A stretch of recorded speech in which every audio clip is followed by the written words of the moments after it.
Hey guys, it's me, Phoenix Labs here, and today I'm bringing you the full video of my SU-33 build, paint, and weathering.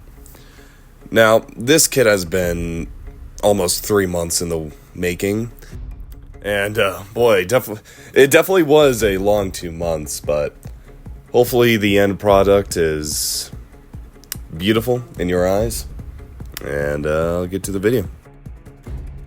First, we're going to start off by taking Ammo by MiG's Gunship Gray and painting the ejection seat as well as the control panel, and then taking flat black and painting the tires. Here I'm going to dry brush silver onto said ejection seat. This will give it a slight chipped effect. We're also going to paint those metal tubes chrome in the back as well. This is with Vallejo's chrome paint.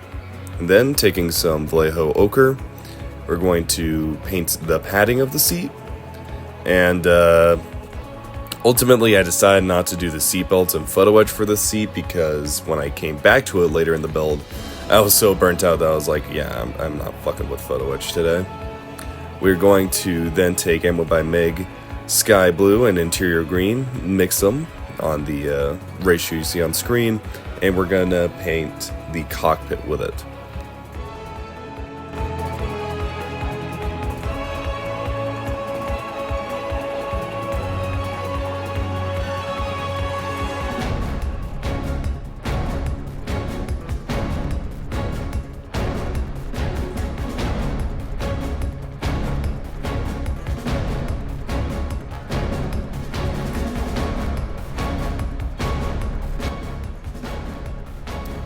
Going to paint the top of the cockpit flat black and then mask it off, and then paint the ladder side of it with that blue, as well as the instrument panel.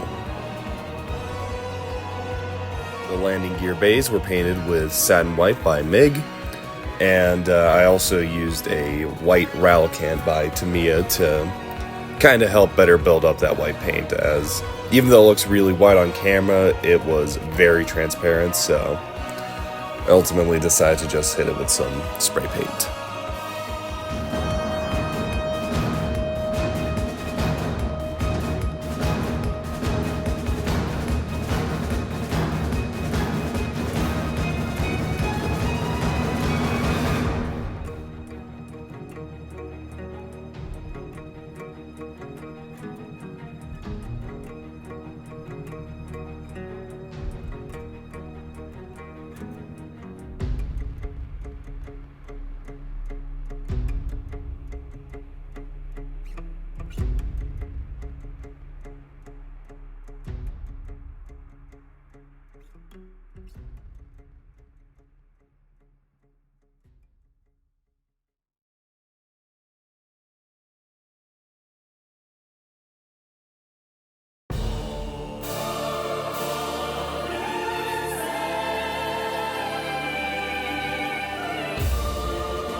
The landing gear was also painted with a mixture of satin white and that rattle can of white.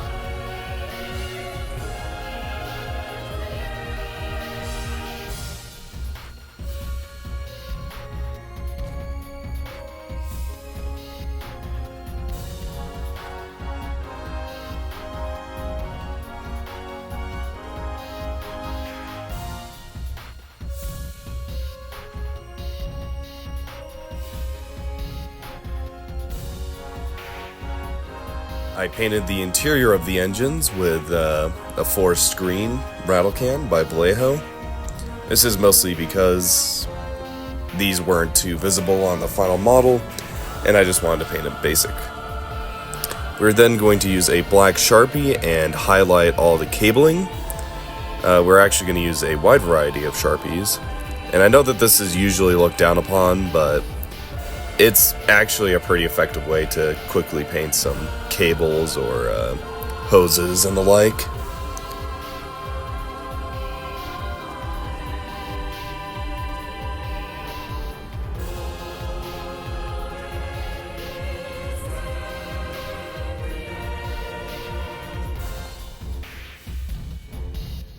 And then we're going to take some decals and put them on the instrument panels.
After assembling the model, we are then going to dilute some flat black heavily with water, and we're just going to streak it around the cockpit.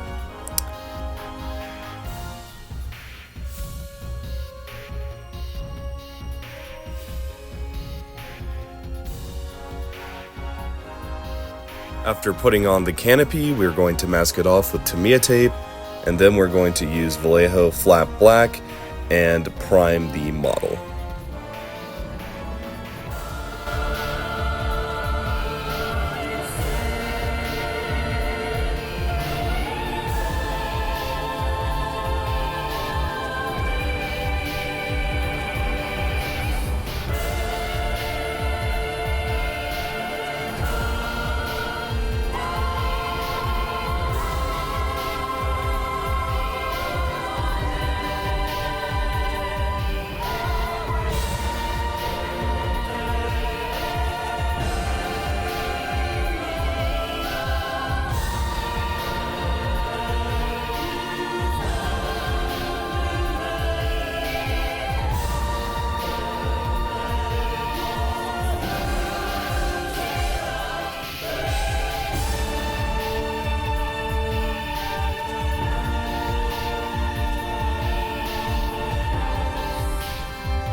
The interior of the landing gear doors were painted with a red by MiG, and the exterior with MRP's gray for SU-33 three-tone camouflage. This is the same gray we will see later in the video.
The landing gear wheels were painted with AK Interactive's Olive Grun Option 1.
Taking out the kit's various missiles, we're going to remove them from their sprues, and then we're going to paint them with satin white.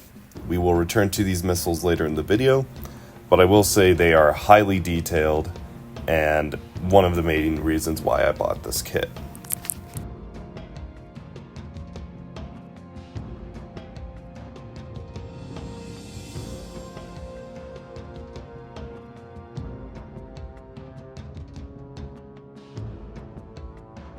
Starting off with the base coat, we are going to use MRP's light gray for SU-33. I would actually recommend the light blue instead if you're using the Galaxy, I believe it's Galaxy Models paint mask for the Camouflage. That's because the base coat on that is supposed to be the light blue, and I figured that I would use the light gray because it would more accurately match the colors I was trying to achieve, but later on I'll kind of explain why that was a bad idea.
You may have noticed a change of scenery. That is because the air ventilation was not nearly good enough to be painting with lacquer-based paints. I have never painted with lacquer-based paints before this model kit, so that's kind of a new experience for me. Admittedly, I actually kind of prefer acrylics, but the lacquers were the closest I could get to kind of recreating the color I wanted with this kit. And of course, with me being outside, you're going to notice that it's going to get dark out, so kind of gives you an idea of how long it took me to paint this, because those alcohol paints were really thin.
After finally getting that base coat with a light gray, we're going to take the light blue and mask off the model where the light blue is going to be.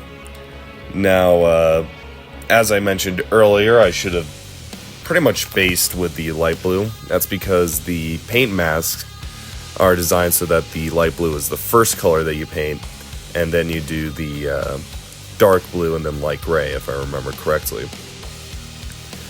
This, as we'll see later, caused the kit to not look quite how I wanted, and I did ultimately do a lot of repainting.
After finally masking off the last bit of the light gray with AK Interactive's modeling putty, we're going to use MRP's dark blue and paint over the entire model.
As you can probably see, that camo does not whatsoever reflect what it is supposed to look like. So I went through, remasked with the putty, and pretty much corrected the entire camouflage. It's not 100% accurate, and I would have really liked to get it right the first time, so that way I could have a nice thin layer of paint instead of a thick one, but there's not much you can do. Here we're going to take all of those three colors that we just used and then lightly mix them with white, and we're going to try to get a post shading effect on all of the colors. We do this by highlighting each individual panel, and this will hopefully add some depth to the model.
Now that we were done with the lacquer-based paints, we can go back inside and take Ammo by MIG's Satin White, mask off all the white bits of the model, and we are going to start painting pretty much all the white bits, especially the radar radome, which, as you'll see in a bit, it accidentally touched the box, and I guess the paint was still wet, so I had to repaint it.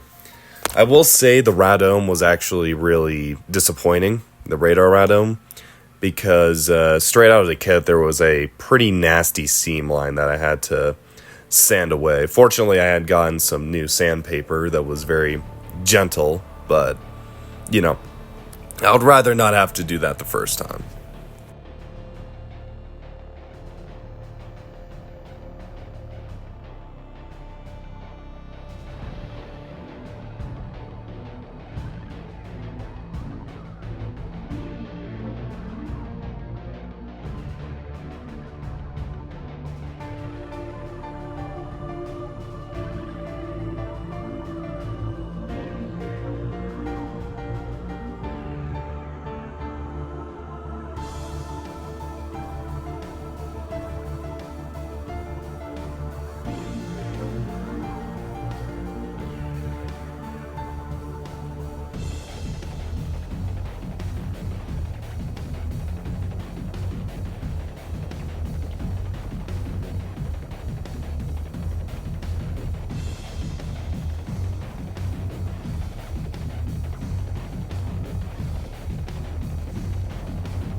Once the white is done drying, we're going to remove the masking tape and then mask off all the areas that are going to be painted with this Gunship Gray by MiG.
Once we are done with the Gunship Gray, we're going to mask off the engines, and we're going to paint them with a mixture of Vallejo Chrome with flat black. This is going to be a Chrome majority mixture.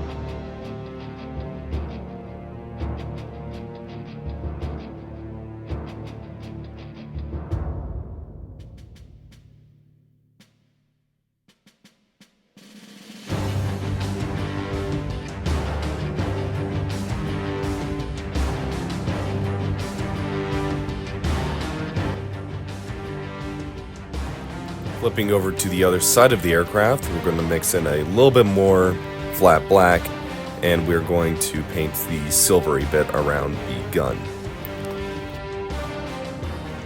We're going to use the same darker chrome color to paint the engine nozzles.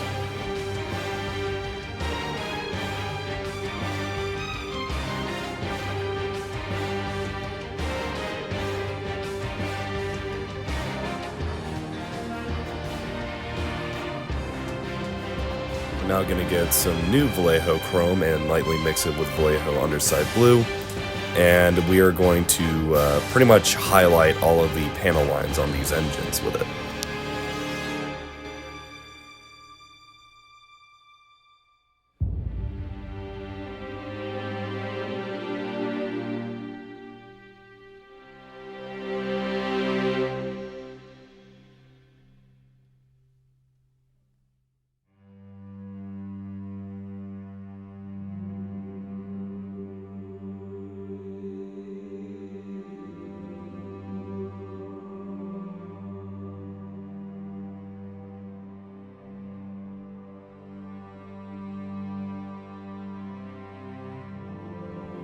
Masking off more of the engine, we are now going to take that same color we used for the gun shield, and we're going to spray over a part of the engines with it. And we're going to try to not completely remove the blue that we used.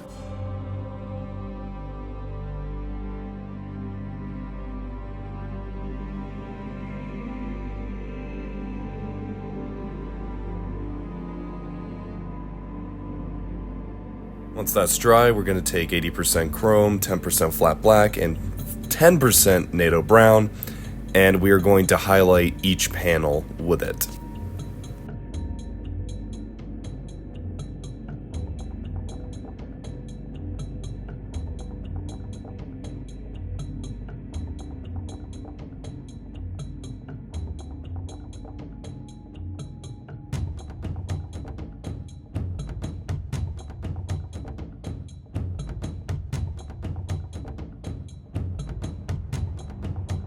Using the same blue chrome mixture, we're going to fix those panel lines that we painted over earlier.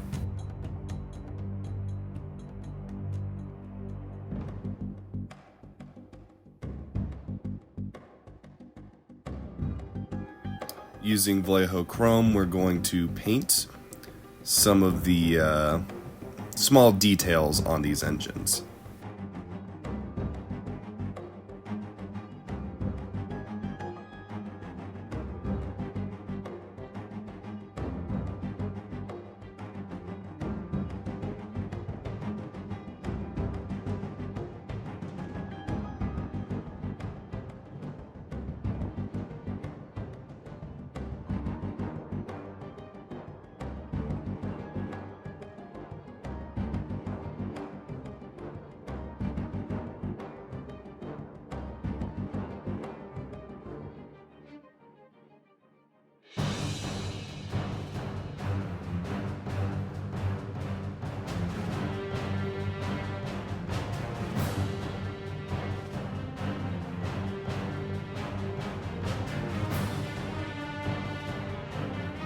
I did not realize this at the time, but it turns out that the flare dispensers do get their own decal, so I would recommend not painting it like I am right here.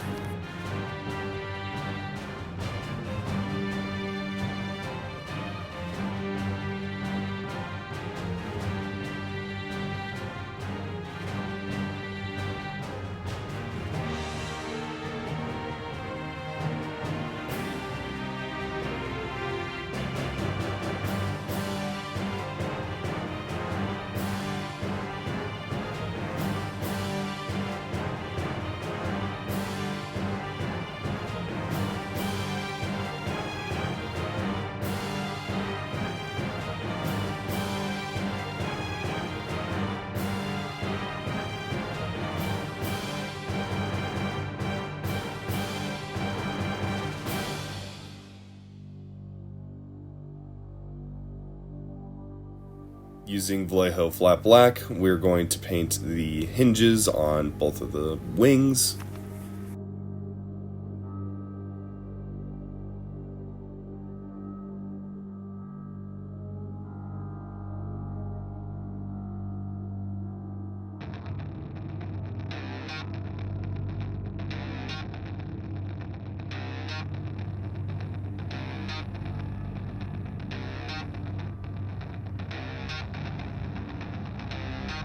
And then we're going to use a Army Painter's gloss varnish over the entire aircraft.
Once the varnish is done drying, we're going to take the water slide decals and some Tamiya decal setter, and we're going to decal this entire aircraft.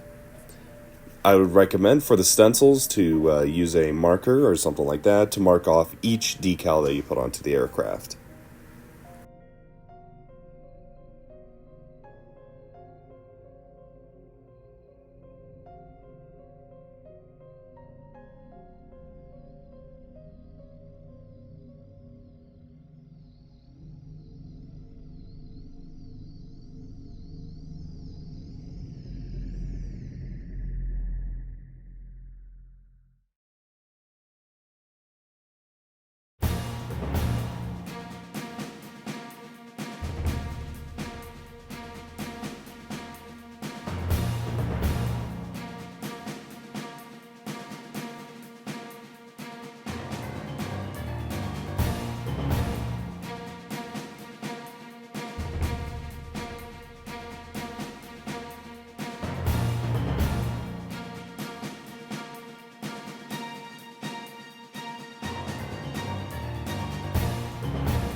After applying another layer of varnish, we're going to use Tamiya dark brown and black panel liners to panel line the entire aircraft. These panel liners are also going to serve as a wash later on in the video. Use the dark brown for pretty much the lighter colors, and then the black for the darker colors.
Once the panel liner is dry, we're going to take a paintbrush and dunk it inside some mineral spirits.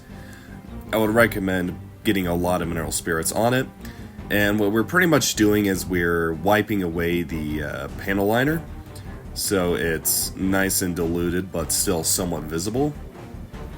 If you do it correctly, it will kind of look like a very, very thin panel liner that got splashed across the model.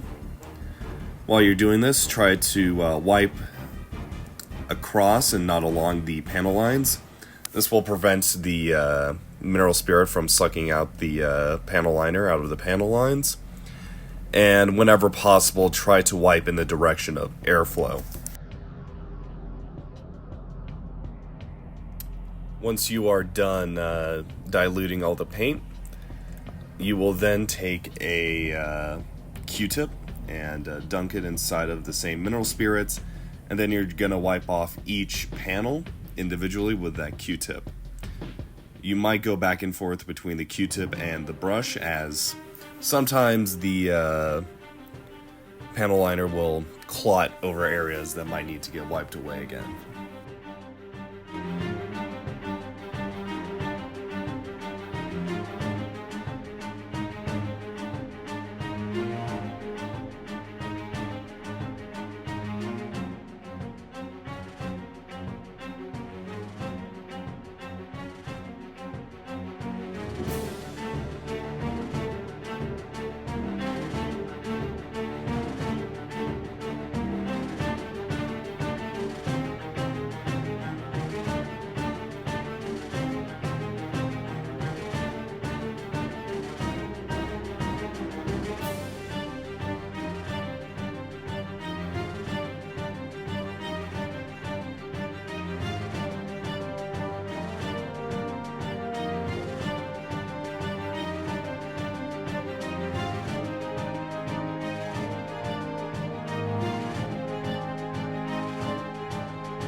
Once the panel liner is dry and cleaned up, we're going to take engine grease oil paints and lightly dab them on the engines.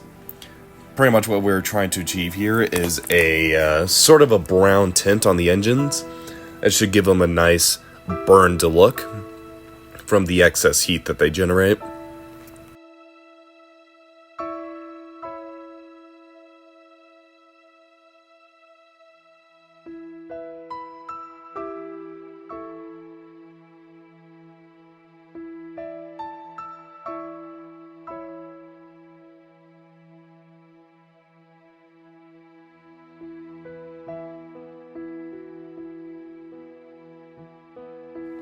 Cleanup is very similar. to how we did the panel liner, but instead of wiping away everything, we're instead going to pretty much rub the oil paint across the engines horizontally. And then we're going to take a Q-tip and then we're going to clean up each individual panel. It should have a slight streaking effect where it looks like the engines are, well, spherical, if that makes sense.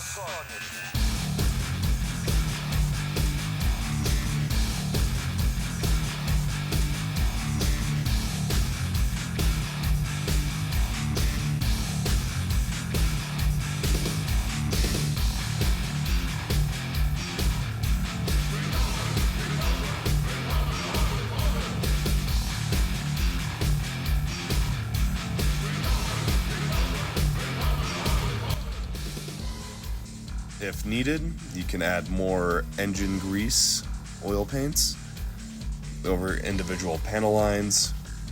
You kind of want to make it look like there's a buildup on each panel line, kind of similar to the panel liner that we used earlier.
While that's drying, we can take the arrestor hook, base it in white, and then use Tamiya tape to pretty much mask out a bunch of stripes, and then we can use Vallejo's flat black to paint over it and give that nice black and white stripes. Once we're done removing the masking tape, we can then glue it to the bottom of the aircraft.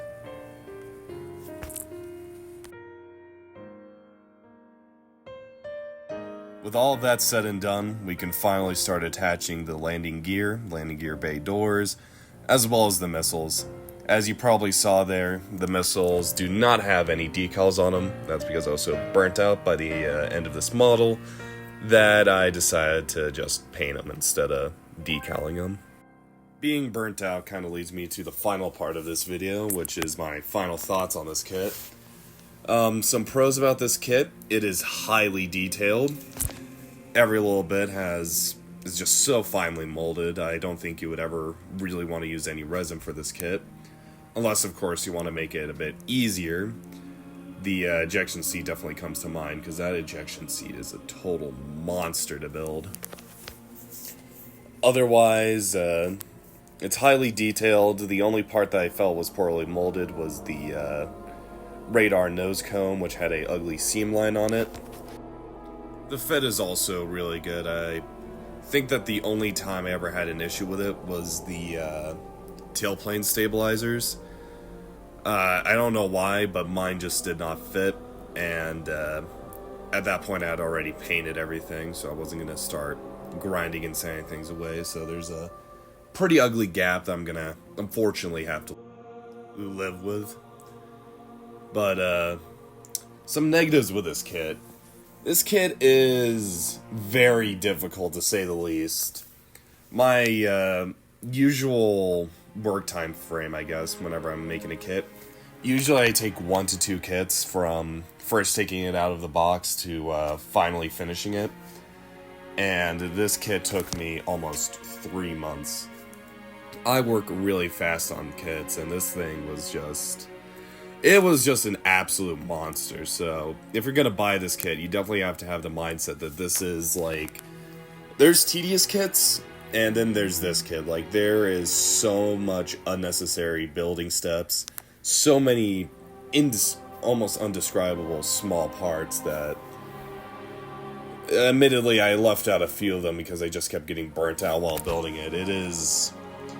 It's very challenging, and I'm sure for some people they're all about that, but for me personally, I like a challenging build, but if I feel like it's just pure tedium, then I just kind of fucking hate the kit. So this kit, I don't absolutely hate it, but it's definitely not for me.